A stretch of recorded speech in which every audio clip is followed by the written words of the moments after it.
విత్తనం పట్టుకొని ఇట్లా ఇసిరాడంట. రాతి నేల మీద పడిన విత్తనం. వీరు వాక్యం వింటారు, వాక్యాన్ని అంగీకరిస్తారు, కానీ వీరిలో వేరు లేనందువలన వారు ఎంతో కాలం ఉండరంట. పైన కొమ్మకున్నటువంటి ఆధారం అంతా దేని మీద ఆధారపడి ఉంది? పండ్లన్నీ దేని మీద ఆధారపడి ఉన్నాయి? ఆకులన్నీ దేని మీద ఆధారపడి ఉన్నాయి? వేరు మీద ఆధారపడి ఉంది. వేరు లేకుండా ఎదిగిపోవాలంటే కుదరదండి. కొలసీ రాసిన పత్రిక 2వ అధ్యాయం 6వ వచనంలో మీరు వేరు పారిన వారై ఉండాలి అంటే ప్రార్థనలో పట్టొచ్చి దమ్మ నా ప్రార్థన దేవుడు ఆలకిస్తాడండి. కొంతమంది విశ్వాసుల దగ్గరికి వెళ్తే నేను ప్రార్థన చేస్తానండి, నా ప్రార్థన దేవుడు ఆలకిస్తాడని గుండెల మీద చేసుకొని 100% చెప్తారండి. నీ ప్రార్థన మీద నువ్వు చెప్పగలవా? నేను ప్రార్థన చేస్తాను ఆ దేవుడు ఆలకిస్తాడని చెప్పగలవు? నువ్వు నమ్మకం లేదు నీకు. అసలు నువ్వు ప్రార్థన చేస్తాక నమ్మకం రావట్లేదు నీకు.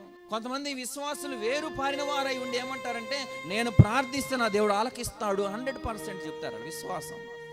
వేరు పారిన వారే ఆ మాట చెప్పగలరు. ఎంతో కష్టపడి భక్తి చేసి దేవుళ్ళు ఎదుగుతూ ఉండగా ఏదో సమస్య రావటం, చట్టడిపడి పైన చెట్టు ఎదగదు.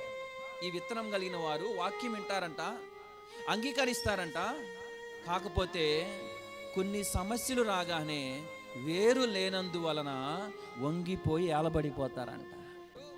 నిలబడలేకపోతారు, ఎండిపోతారు. బాప్తీసం తీసుకున్నావా? తీసుకున్నాను. చర్చికి వెళ్తున్నావా?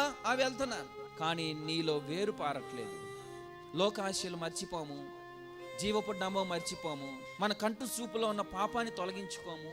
పైకి చూచేవారికి అమ్మో, పైకి భక్తి గలవారై ఉండి లోపల శక్తి లేనటువంటి స్థితిలో ఉన్న చిన్న సమస్య వస్తే చాలు